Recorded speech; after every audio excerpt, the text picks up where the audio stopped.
தொலைக்காட்சி நேயர்களுக்கு வணக்கம். கர்த்தருடைய நாமத்திற்கு மகிமை உண்டாவதாக. இந்த நாட்கள்ல ஆண்டவர் கொடுத்த தலைப்பு பாருங்க.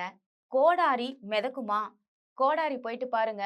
மரம் வெட்டுற கோடாரி இரும்பு தண்ணீல மிதக்குமா? அப்படின்றது தான் கேள்வியே. ஆனா இங்க மிதக்குது அப்படின்னு சொல்றத தான் பார்க்கிற ஒரு வசனத்தை இப்பொழுது நாம் பார்க்க போகிறோம். 2 ராஜாக்களின் புத்தகம் 6ஆம் அதிகாரம் 5வது வசனத்தை நான் உங்களுக்காக வாசிக்க விரும்புகிறேன். ஒருவன் ஒரு உத்திரத்தை வெட்டி வீழ்த்துகையில் கோடாரி தண்ணீரில் விழுந்தது. அவன், ஐயோ என் ஆண்டவனே, அது இரவலாக வாங்கப்பட்டதே என்று கூவினான். இரவலாக வாங்கப்பட்டது. ஒரு வார்த்தையை பாருங்க.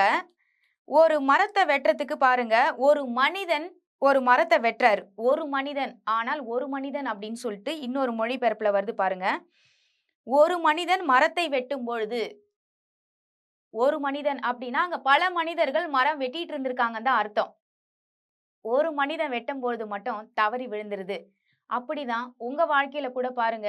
எல்லாரும் பிசினஸ் பண்ணுவாங்க. எல்லாரும் லைஃப் நல்லா போயிட்டே இருக்க மாதிரி இருக்கு. ஆனா என் வாழ்க்கையில மட்டும் கோடாரி தவறி விழுந்தது போல என் பிசினஸ் மட்டும் தவறி விழுந்து போச்சு.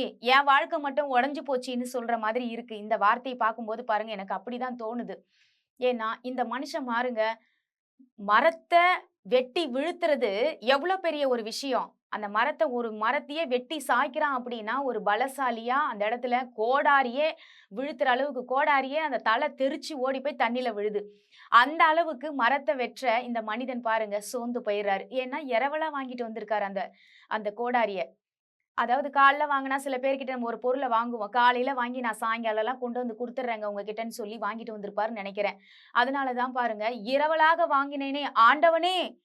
நான் இரவலா வாங்கிட்டேனே! இப்ப நான் எப்படி பதில் சொல்ல போறேன்? இன்னைக்கு நெறைய பேரோட வாழ்க்கையில இப்படிதாங்க இருக்கு கேள்விக்குறி. எப்படின்னா, ஐயோ! நான் கடன் வாங்கிட்டேனே! நான் திருப்பி அத குடுக்கணும். என் பிசினஸ் நடுவுல பாருங்க கோடாரி விழுந்தது போல சடனா என் பிசினஸ் சரிஞ்சு போச்சு. என் வாழ்க்கையே போயிடுச்சு. நான் எப்படி இந்த கடன அடைக்கப் போறேன்? அப்படின்னு சொல்றவங்கள பார்த்து ஆண்டவர் சொல்றாரு, கோடாரி எப்படி மிதக்கவே மிதக்காதுங்க தண்ணீல. கோடாரின்றது ஒரு இரும்புல செய்யப்பட்ட ஒரு ஆயுதம். அப்படிப்பட்ட ஆயுதம் தண்ணீல மிதக்கிறதுக்கு ஒரு கொம்ப வெட்டி போட்டா, அங்க ஒரு தீர்க்கதரிசி சொல்றாரு, கொம்ப வெட்டி போட்டா தண்ணீல மிதக்கும் அப்படின்னு. தேவ மனுஷங்கிட்ட போய் சொல்றாரு, கோடாரி விழுந்துருச்சு. நான் சாயங்காலமே குடுக்கணும். நான் என்ன பண்ண போறேன்? அவங்க கேட்டா நான் என்ன பதில் சொல்லுவேன்? ஆண்டவனே அப்படின்னு சொல்லி அந்த தேவ மனுஷனிட்ட சொல்லும் பொழுது, அவர் ஒரு ஐடியா குடுக்குறாரு. என்ன சொல்லியிருக்கணும்? ஐடியா குடுத்தவர் என்ன சொல்லியிருப்பார் அப்படின்னா, "நீ வந்து ஒரு மேக்னெட் எடுத்துட்டு வாப்பா. பெரிய மேக்னெட் ஒண்ணு எடுத்துட்டு வா. அந்த மேக்னெட்ட ஒரு கயிறுல கட்டி தண்ணீல உள்ள விட்டு அத எடுத்து நம்ம குடுத்துடலாம்." அப்படின்னு ஐடியா குடுக்கல. தேவ மனுஷன் வித்தியாசமா ஒரு ஐடியாவ குடுக்குறார். என்ன குடுக்குறார் பாருங்க. ஒரு கொம்ப வெட்டி அந்த இடத்துல தண்ணீல போடு, அது மிதக்கும் அப்படின்றார். கொம்ப வெட்டி போட்ட உடனே கோடாரி தண்ணீல மிதந்துச்சு. அத கைய நீட்டி எடுத்துக்கோ அப்படின்னு சொல்லிக் குடுக்கிறதையும் பார்க்கிறோம். அப்போ ஆண்டவருடைய வழிநடத்துதல் பாருங்க வித்தியாசமாக இருக்கிறது. ஆண்டவர் ஒரு மனிதனை வழிநடத்தினா அது வித்தியாசமாக இருக்கும். அதை யாரும் புரிந்து கொள்ள முடியாத அளவுக்கு இருக்கும். ஏன்னா கோடாரிய போயிட்டு யாராவது ஒரு கொம்ப வெட்டி போட்டு எடுன்னு சொன்னா அது நிச்சயமாக நம்மளால அது நம்பக்கூடியதாக இருக்காது. ஏன்னா தேவனுடைய மனுஷனுடைய வார்த்தையை கேட்டு அவன் அப்படியே செய்தான். செய்தது மாத்திரமல்ல அந்த கோடாரியும் பெற்றுக்கொண்டான். தேவன் உங்க வாழ்க்கையில பாருங்க ஒரு பிரச்சனையினால நீங்க சரிவு ஏற்பட்டிருந்தால் சடனா உங்களுடைய வாழ்க்கையில கடன் பிரச்சனையில மாட்டிக்கிட்டீங்க. சடனா உங்க வாழ்க்கையில நீங்க வந்து பிசினஸ்ல லாஸ் ஆயிட்டீங்க.